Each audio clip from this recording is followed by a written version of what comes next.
Bismillahirrahmanirrahim. Assalamualaikum warahmatullahi wabarakatuh. Selamat siang sahabat sehat. Apa kabar semuanya? Semoga selalu dalam keadaan sehat ya. Senang sekali saya siang ini Dokter Gadisa kembali nih menemani sahabat sehat yang ada di rumah semuanya di acara podcast Ngopi Sehat, ngobrol pintar tentang kesehatan. Nah, nantinya nih dalam 1 jam ke depan kita akan membahas topik-topik menarik di bidang kesehatan yang tentunya akan sangat informatif bagi sahabat sehat semuanya.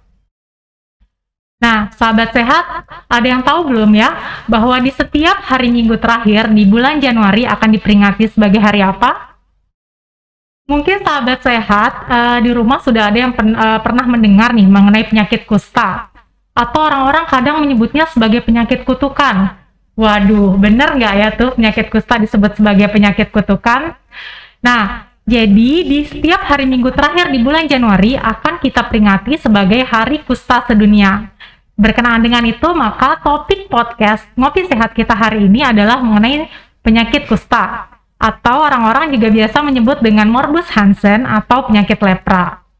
Nah, hari ini di studio kita sudah kedatangan seorang narasumber yang tentunya pakar nih di bidangnya untuk menjelaskan tentang penyakit kusta. Apa betul ya penyakit kusta itu tidak bisa disembuhkan? Atau benar nggak ya kalau penyakit kusta itu merupakan sebuah penyakit kutukan? Sudah hadir di studio kita hari ini seorang Dr. Lisa Mariam, spesialis dermatovenerologi yang sehari-harinya bekerja di RSUD Dr. Raden Sujono Selong. Selamat siang, Dok. Halo, Dokter Gadisa dan sahabat sehat di rumah. Selamat siang. Assalamualaikum warahmatullahi wabarakatuh. Ya, Dok. Apa kabar, Dok? Nih, gimana? Ya, baik. Oh ya, terima kasih, Dok ya. Sebelumnya nih sudah menyempatkan untuk hadir di acara podcast Ngopi Sehat kita, ya, Dok. Terima kasih juga untuk Rumah Sakit Selong yang sudah merayakan Hari Kusta Sedunia yang jatuh tiap minggu terakhir bulan Januari.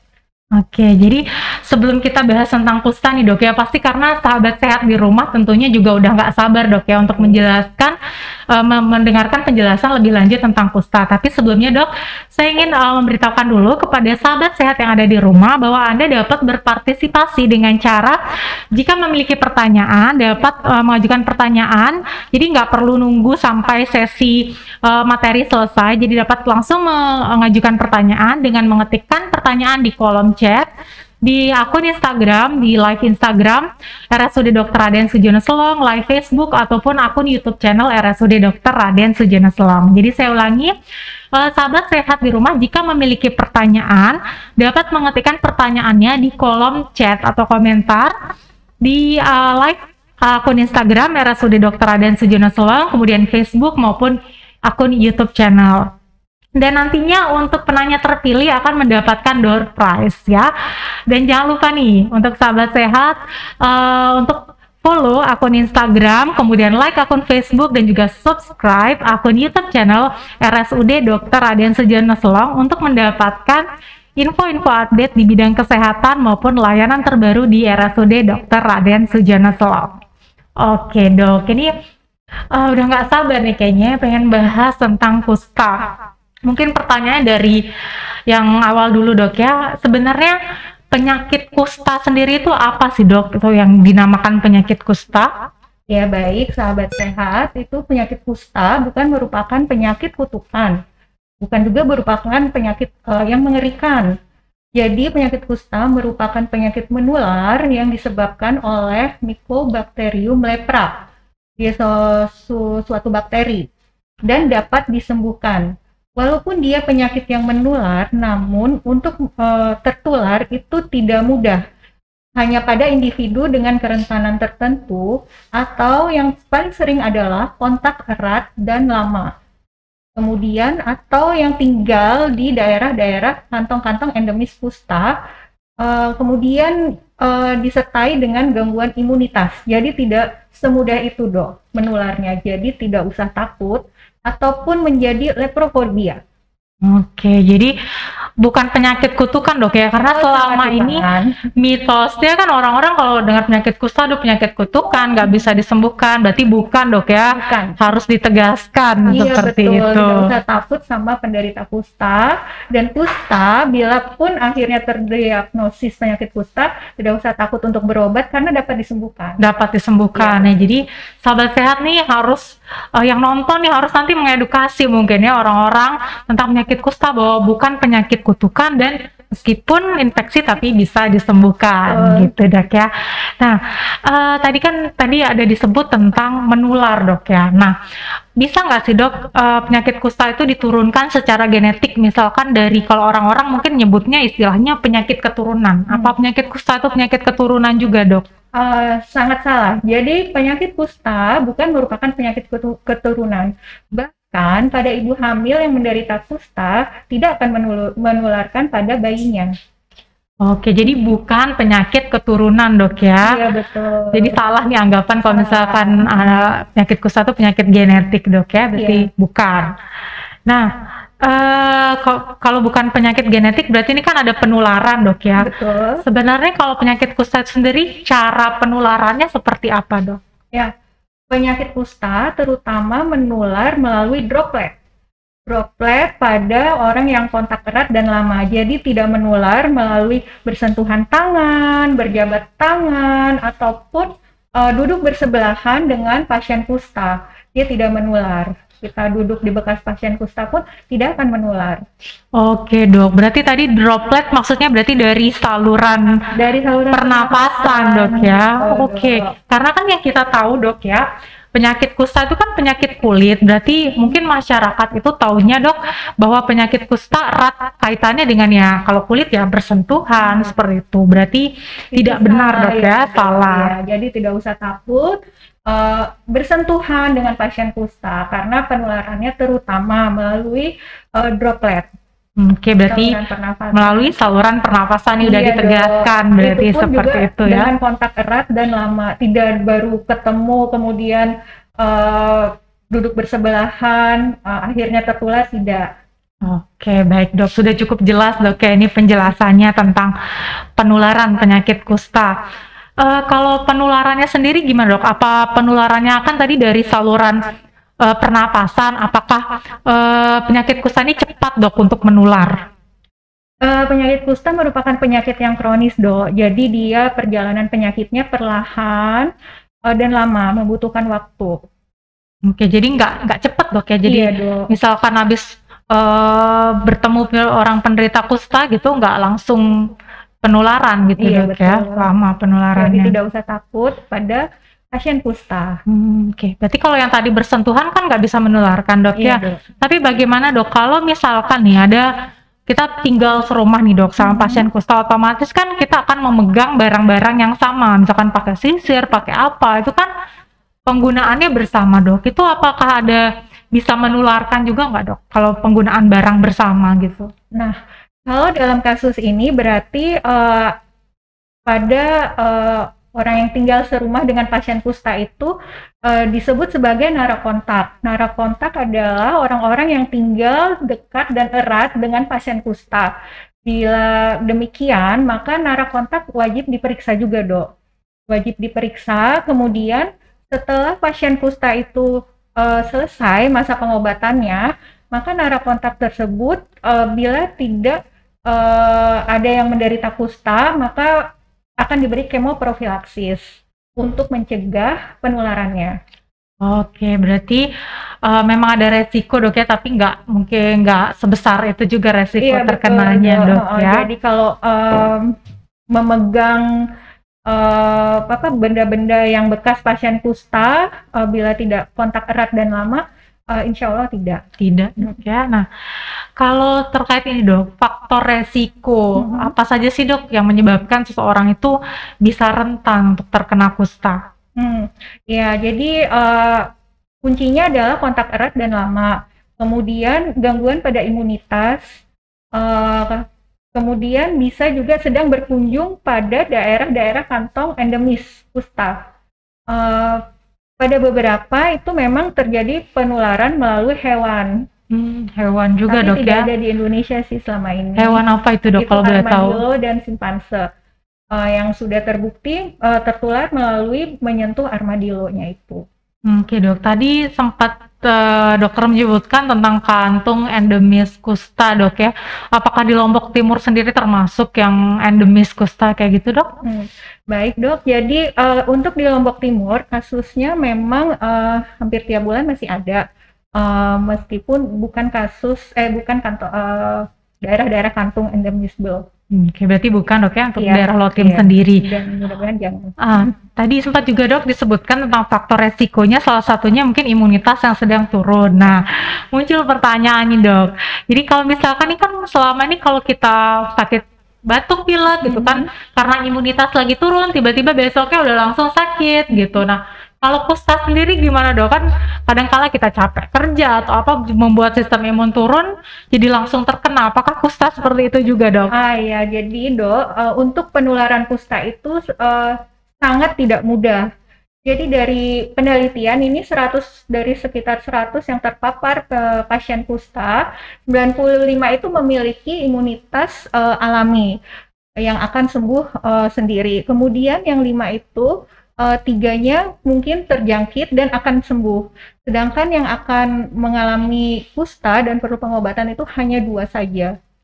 Oke, berarti memang resiko untuk berkembang menjadi penyakit itu nggak terlalu besar dok ya? Sangat-sangat kecil. Sangat kecil. Nah, baik dok, dari tadi kita sudah bicara tentang penyakit kusta itu apa, kemudian faktor resikonya. Nah, muncul lagi nih pertanyaan yang mungkin ditunggu-tunggu juga. Dari mana sih kita tahu bahwa kita tuh terkena kusta dok? Apa yang bisa terjadi di tubuh kita dok ya? Apa sih tanda dan gejala seseorang yang terkena penyakit kusta? Iya baik dok, jadi ini sangat-sangat penting karena kusta merupakan salah satu penyakit kulit yang the greatest imitator. Dia dapat menyerupai apa saja, dapat menyerupai panu, dapat menyerupai eksim, dapat menyerupai jamur, dapat menyerupai semuanya, sehingga ditetapkanlah diagnosisnya melalui tanda kardinal dok. Bila mencurigai itu ada kelainan kulit yang disertai penurunan rasa, itu baiknya segera periksa ke pusat kesehatan terdekat atau ke dokter. Oke dok, berarti tanda dan gejalanya atau apa yang muncul di kulit itu beragam dok ya? Iya betul dok. Karena selama ini kan yang kita tahu kalau misalkan kusta itu biasanya orang dengan mati rasa gitu di kulit ya. Jadi nggak selalu mati rasa dok ya di kulitnya. Dok. Jadi penurunan rasa itu sudah mulai kita curigai. Jadi jangan tunggu sampai mati rasa. Jangan tunggu sampai mati rasa. Jadi karena banyak sekali dok ya. Iya berarti sudah kerusakannya sudah lanjut. Sedangkan kita harus menemukan kasusnya sedini mungkin agar pengobatannya dini juga sehingga kecacatannya dapat dicegah sedini mungkin juga. Oke, mungkin sedikit dok berbagi pengalaman mungkin dok, karena kan dokter sehari-harinya nih bekerja di poliklinik kulit dan kelamin dok ya, di RSUD Dr. Raden Sujono Solong, menangani pasien kusta juga tentunya. Kira-kira dok kebanyakan nih dok ya yang datang berobat dengan penyakit kusta tuh menunjukkan gejala apa sih dok, tandanya yang kebanyakan gitu yang kalau di Lombok Timur sendiri? Baik dok, jadi memang the greatest imitator itu benar apa adanya. Kadang-kadang pasien itu datang tidak sadar gitu dia itu sakit kusta, malah datang itu dengan keluhan bercaknya, malah yang paling sering adalah ketika pasien reaksi. Jadi datang ketika nyeri kelainan kulit yang disertai nyeri pada seluruh tubuh. Setelah diperiksa ternyata sudah tidak ada alis, hidungnya sudah rata, belum yang lain-lainnya. Berarti memang gejalanya tuh beragam dok ya, dari yang mulai lesi kulit sampai sudah ada kecacatan juga. Betul, begitu dok ya. Sebenarnya kalau untuk penyakit kusta tadi, untuk menegakkan diagnosanya sendiri gimana dok? Selain mungkin dari melihat lesi kulitnya, karena kan tadi Bu Dokter bilang bahwa manifestasinya beragam, jadi mungkin iya, betul. untuk bisa membedakan gitu dok ya dengan penyakit kulit lainnya gimana dok? Ya, kita menggunakan untuk diagnosisnya kita menggunakan tanda kardinal yang tadi seperti di slide-nya. Itu ada 3, biasanya ada kelainan kulit yang disertai dengan gangguan sensasi, kemudian penebalan syaraf tepi, kemudian ketika pemeriksaan laboratorium pada BTA smear-nya itu ditemukan kuman. Bila salah satunya sudah positif, maka diagnosis kusta dapat ditegakkan. Oke, berarti mungkin nanti ya slide-nya diperlihatkan ya, ada 3 berarti ya tanda kardinalnya. Jadi tadi ada lesi di kulit, penebalan saraf, kemudian ada pemeriksaan laboratorium. Berarti untuk semua pasien kusta akan diperiksa dok? Semua laboratorium, maksudnya kerokan kulitnya seperti itu diperiksa semua? Iya, jadi kalau dari tanda kardinalnya, bila pada fasilitasnya tidak memungkinkan untuk pemeriksaan, maka dari gejala klinisnya bila satu saja positif, maka diagnosis dapat ditegakkan dok. Oh iya, berarti bisa dok ya, karena mungkin di daerah-daerah perifer gitu yang belum ada alatnya jadi gitu. Tidak usah takut harus periksa laboratorium, karena dengan menggunakan diagnosis tanda kardinal, satu positif dari gejala klinis itu sudah bisa kita obatin dengan pasien kusta. Tapi kalau ragu dan bila ada pelayanan laboratorium, boleh dirujuk ke daerah yang bisa melakukan BTA smear-nya itu. Oke, berarti kalau di rumah sakit Tulang sendiri sudah ada dok ya layanan itu? Sudah ada. Oke dok. Nah, selama ini kan di masyarakat dok ya, kita taunya itu ada disebut nih istilah awamnya mungkin dok ya, kusta basah, kusta kering gitu dok ya. Kalau di ilmu kedokteran sendiri dok, sebenarnya ada berapa jenis sih tipe kusta yang ada? Oh ya baik dok, jadi menurut WHO sebagai pedoman pada puskesmas itu kusta dibagi menjadi 2, pausibasiler dan multibasiler. Untuk itu perbedaannya dapat diperhatikan di slide-nya. Kalau pausibasiler itu biasanya jumlah kelainan kulitnya itu kurang dari 5, sedangkan multibasiler itu lebih dari 5. Kemudian lesinya biasanya asimetris kalau yang multibasiler, sedangkan yang pausibasiler itu biasanya simetris. Kemudian bisa mengenai satu syaraf. Oke, ini udah kelihatan dok ya slide-nya? Ya, itu ya di slide-nya. Untuk pausibasiler itu unilateral atau bilateral asimetris, sedangkan multibasiler bisa bilateral simetris, kemudian pada permukaan bercaknya kering atau kasar, kemudian multibasiler halus mengkilap, kemudian batasnya tegas, kalau multibasiler kurang tegas, kemudian mati rasanya pada bercak itu jelas, kemudian kalau multibasiler mati rasanya itu kurang jelas. Kemudian kalau pausibasiler bisa terjadi deformitasnya lebih cepat, kecacatannya lebih cepat. Kalau multibasiler dia lebih lambat. Kemudian ciri-ciri khasnya yang lain seperti madarosis, itu tidak ada alis, hidung plana, kemudian facies leonina, wajahnya menjadi seperti singa, itu biasanya pada pasien multibasiler. Multibasiler, berarti mungkin bisa dikatakan lebih parah gitu dok ya, multibasiler dok ya. Banyak basilnya. Oke, banyak ditemukan kumannya seperti itu dok ya. Nah, tadi kan sudah dijelaskan tentang pembagian jenis kusta, ada 2 nih dok. Nah, tadi sempat nih disebutkan tentang kecacatan yang mungkin timbul dok. Sebenarnya apa saja dok komplikasi mungkin ya dok, selain kecacatan yang bisa muncul nih dok pada pasien kusta? Oh banyak sekali dok. Jadi kenapa harus ditegakkan diagnosis sedini mungkin?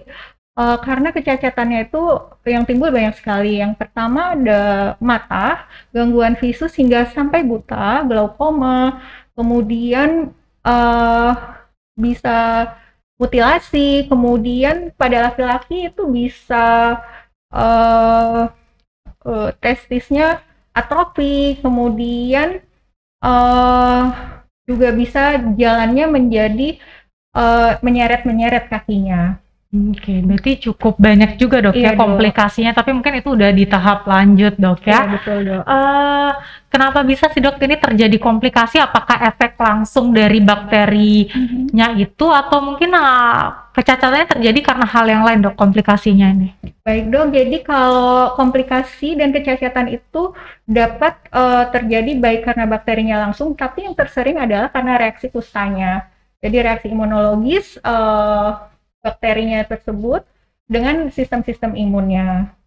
Jadi itu dapat merusak saraf-saraf sehingga fungsinya terganggu, hingga menjadi cacat juga. Berarti banyak yang menyerang sistem saraf gitu dok ya ini Iya, yang Dok. untuk kustanya terutamanya.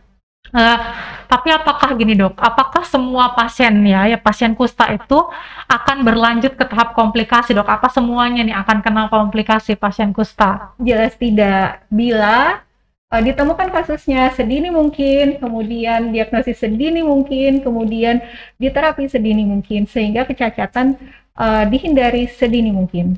Jadi intinya adalah penemuan kasus yang cepat dok ya, cepat kasusnya, diagnosis, tata laksana dini, sehingga terhindar dari kecacatan sedini mungkin juga. Oke, jadi itu untuk pesannya ya sahabat sehat bahwa penegakan diagnosis atau sahabat sehat di rumah nih harus tahu dok ya, tadi udah dijelaskan tanda dan gejalanya, jadi jika menemukan itu harus segera berkonsultasi ke dokter dok ya untuk menghindari kecacatan yang mungkin terjadi. Oke, tadi kita udah bahas banyak nih dok ya mengenai kusta. Tentang pengobatan dok, ini kan pembahasan menarik dok ya, tentang pengobatan. Untuk pengobatan kusta sendiri tuh pengobatannya kayak gimana dok? Iya, jadi pengobatan kusta itu tadi berdasarkan dari tipe kustanya, ada pausibasiler, ada multibasiler. Bila pausibasiler, maka pengobatannya 6-9 bulan, kalau multibasiler itu 12 sampai 18 bulan, agak lama memang. Oh, agak lama dok ya. Obat kusta itu sendiri bisa dibeli sendiri dok? Biasa tersedia di mana dok untuk obat kusta? Baik dok, jadi karena kusta ini masih merupakan program WHO, jadi obatnya tersedia gratis di setiap puskesmas. Jadi tidak usah takut, walaupun lama pengobatannya gratis, kecuali pada orang-orang tertentu yang tidak cocok dengan obat itu.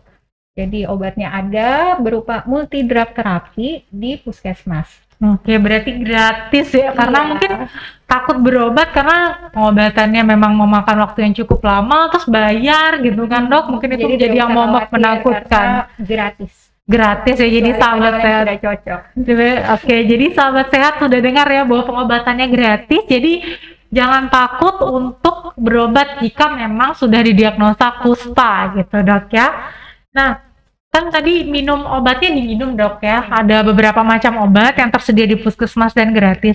Selain minum obat nih dok, mungkin ada pengobatan lain lagi nggak dok? Karena ini kan penyakit kulit dok ya, biasa kalau penyakit kulit kan kita biasa pakai salep apa gitu. Nah, kira-kira ada nggak dok obat salep untuk penyakit kusta?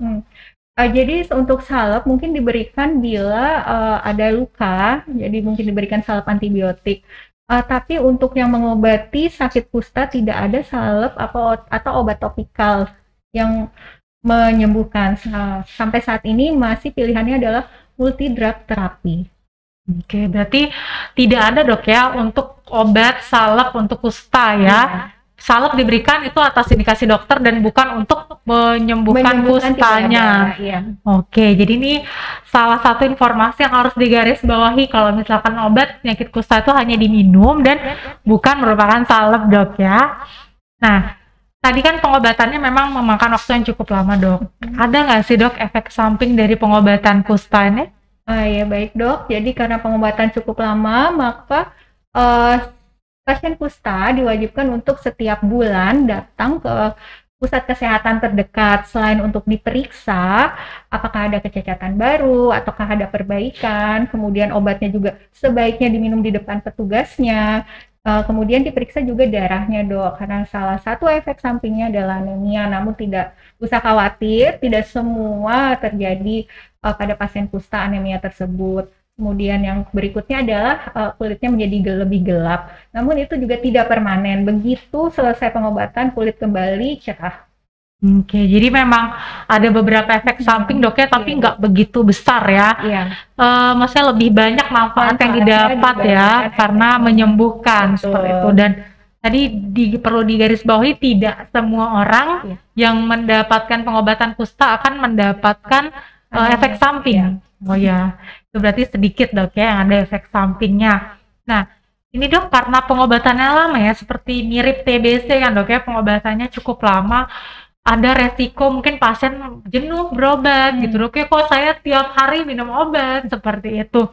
Kira-kira dok, ini kan bisa jadi kejadian dok ya di kehidupan sehari-hari, karena jenuh berobat akhirnya berhenti nih minum obat. Ada efeknya nggak dok kalau misalkan ada pasien kusta yang memutuskan untuk stop minum obat, putus obat istilahnya? Efeknya ya harus ngulang lagi dari awal gitu. Makanya jangan sampai putus berobat, harus tetap rajin berobat walaupun lama, karena kalau putus di tengah jalan ngulang lagi dari awal, tambah lama lagi berobatnya.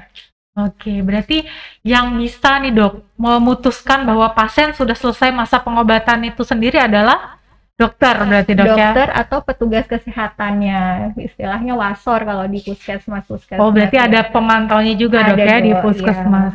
Karena takutnya gini dok, yang perlu dijelaskan mungkin dok ya untuk sahabat sehat, minum obat nih dok, minum obat penyakit kusta gitu sebulan 2 bulan nggak ada lagi, di kulitnya udah bersih gitu, nggak ada lesinya, akhirnya merasa sudah sembuh terus stop minum obat sendiri. Berarti nggak boleh kayak gitu dok ya? Tidak boleh, itu istilahnya drop out. Kalau drop out berarti harus balik lagi dari awal. Balik lagi dari Iya. awal. Wah, jadi ini informasi yang menarik ya sahabat sehat, bahwa untuk penyakit kusta tetap harus berobat tuntas hingga selesai, diputuskan oleh dokter ataupun petugas di puskesmas. Jadi jangan coba-coba nih untuk stop minum obat sendiri gitu ya, karena bisa berdampak ini dok ya, ngulang lagi dari awal Iya, ya, betul. lebih lama lagi pengobatannya dok. Kemudian dok, kalau misalkan nih ada seorang pasien kusta yang sedang pengobatan kusta gitu istilahnya dok, apakah tiap bulan harus kontrol ke dokter atau kapan sih dok harus kontrol lagi ke dokter gitu? Jadi selama terapi kusta itu disarankan untuk tiap bulan kontrol ke pusat kesehatan terdekat. Itu akan diperiksa apakah ada kecacatan atau perbaikan, kemudian diperiksa labnya itu anemia atau tidak, dan disarankan minum obatnya itu di depan petugasnya dok, yang untuk blister pertamanya yang paling atas itu. Ya berarti memang packagingnya istilahnya dok ya, itu untuk pil pengobatan KB kusta itu, ya, jadi ada hari-harinya Ada biar hari-harinya, tidak dok. terlupa gitu dok ya, jadi memudahkan pasien tentunya. Nah dok, mungkin sekarang nih dok, penonton setia podcast Ngopi Sehat, mungkin salah satunya nih ada yang tinggal serumah dok ya dengan pasien kusta seperti itu. Kira-kira dok, misalkan kita hidup serumah nih dengan pasien atau penderita kusta, apa yang bisa kita lakukan untuk mungkin apa yang dilakukan jika memang hidup serumah dengan pasien kusta, karena kan termasuk ya norak kontak tadi istilahnya gitu dok. Jadi kalau hidup serumah dengan pasien kusta tidak usah khawatir, karena setelah 72 jam minum obat, pasien kusta tidak menularkan lagi sakitnya. Jadi pasien kusta dapat hidup normal seperti layaknya yang tidak sakit, dapat bekerja biasa, tidak usah dikucilkan, dapat hidup seperti orang normal lah, dapat bekerja, dapat sekolah, tidak usah menarik diri, tidak usah malu, justru harus disupport keluarganya itu untuk hidup normal. Tidak ada stigma dan diskriminasi pada pasien kusta. Oke. Jadi 72 jam setelah minum obat itu sudah tidak menularkan lagi, jadi tidak usah takut bersentuhan dan lain-lain. Wah, fakta menarik ya dok ya, bahwa setelah 72 jam pasca minum obat ternyata sudah tidak menularkan lagi, tapi tetap harus berobat sampai sembuh dok ya. Jadi ini mungkin terkait ini kan besok Dok ya, hari Minggu kita merayakan Hari Kusta, memperingati gitu ya, Hari Kusta sedunia. Jadi tadi Bu Dokter bilang bahwa jangan didiskriminasi karena mungkin kita tidak tahu yang terjadi di luar sana, orang-orang takut sampai mungkin dikucilkan jika terkena penyakit kusta. Jadi karena tidak menular semenular itu, jadi pesannya hari ini mungkin stop diskriminasi, Dok ya, dan stigma pada pasien kusta. Oke, jadi pesan yang menarik Dok ya untuk memperingati Hari Kusta sedunia besok. Nah, ini kan Dok, penyakit kusta ini merupakan penyakit menular, meskipun ya saya tegaskan lagi bahwa tidak terlalu menular gitu. Tapi ada nggak sih Dok langkah-langkah yang bisa kita lakukan untuk mencegah terjadinya penyakit kusta? Ya, sampai saat ini Dok, belum ada vaksin untuk mencegah penyakit kusta. Jadi langkah yang dapat dilakukan adalah memperkenalkan sakit kusta itu pada masyarakat, sehingga masyarakat paham dan tahu ini loh penyakit kusta, sehingga lebih aware, lebih berhati-hati. Sehingga maksudnya berhati-hati itu ketika ada gejala yang menyerupai kusta baik pada dirinya atau pada keluarga atau teman terdekatnya, itu segera memeriksakan diri. Jadi temukan kasus sedini mungkin, diagnosis. Jadi peran masyarakat itu juga sangat penting. Jadi masyarakat harus paham dulu apa sih itu kusta. Berarti lebih ke menyadari ya, jika ada tanda gejala kusta harus segera berobat. Berarti belum ada nih Dok, vaksin mungkin untuk kusta gitu, nggak ada Dok? Iya Dok, belum ada sampai saat Berarti ini. belum ada untuk sampai saat ini Dok ya. Nah, terakhir Dokter, mungkin sebelum kita beranjak nih ke sesi tanya jawab, Dokter kan merawat nih pasien kusta di rumah sakit, mungkin ada pesan yang ingin disampaikan atau berbagi pengalaman gimana sih merawat pasien kusta seperti itu, mungkin ada yang ingin disampaikan untuk masyarakat atau mungkin penderita atau pasien kusta di luar sana Dok? Baik, terima kasih Dok. Jadi pesannya masyarakat harus paham dengan tanda-tanda dari kusta ini. Bila ada kelainan kulit yang mencurigakan, baik berkurang rasanya, jangan tunggu sampai mati rasa, segera memeriksakan diri ke pelayanan kesehatan terdekat. Atau gejala-gejala seperti nyeri-nyeri pada syaraf gitu. Sehingga kasus dapat ditemukan sedini mungkin. Kemudian bila kontak dengan pasien kusta, tidak usah takut.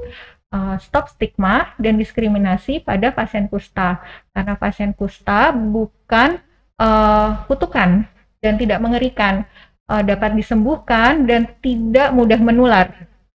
Oke, baik Dok, terima kasih Dok ya. Jadi ini pesannya yang sangat penting Dok ya, jadi jangan takut, temukan jika memang ada kasus sedini mungkin, kemudian juga jangan dilakukan diskriminasi. Betul. Begitu Dok ya untuk pasien kusta.